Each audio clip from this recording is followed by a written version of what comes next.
Jean-Pierre Savarino, peut-on tout d'abord représenter l'ISN qui a fêté l'an dernier ses 40 ans d'existence? Oui, alors l'ISN, c'est une école, ce qu'on appelle internationale. C'est une école qui aujourd'hui fait de l'enseignement en langue anglaise, qui permet d'apporter aux travailleurs, cadres en général des entreprises étrangères qui viennent sur ce territoire, la capacité d'avoir une éducation internationale vis-à-vis de leurs enfants. Cette éducation, elle est aujourd'hui mise en œuvre, elle est performante, mais nous souhaitions bien sûr la développer et pouvoir assurer au niveau de ce territoire une capacité supplémentaire. La qualité d'un enseignement en langue étrangère est essentielle pour l'attractivité de la Côte d'Azur? Alors c'est essentiel si on souhaite après faire une carrière internationale, puisque ce diplôme, qui est le bac international, permet de pouvoir s'inscrire dans toutes les facultés ou toutes les universités internationales qui existent au monde. Et le système éducatif est basé sur le même enseignement et la même formation.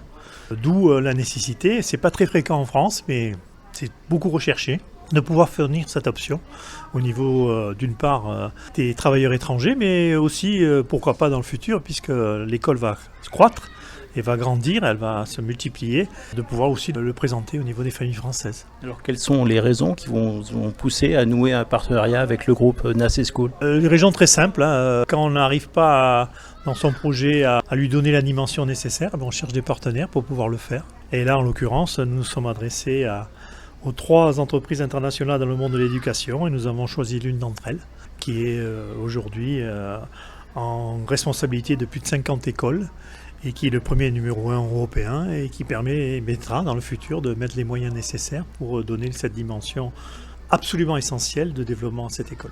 Concrètement, quelle forme prendra ce partenariat?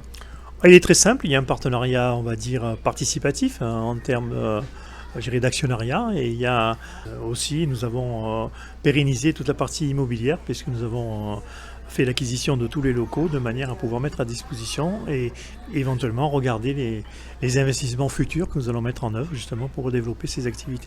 L'apport de moyens supplémentaires permettra de développer l'ISN. Quels sont vos objectifs en termes de croissance? Ils sont assez simples, je dirais d'ici 4 ans, c'est de doubler les effectifs.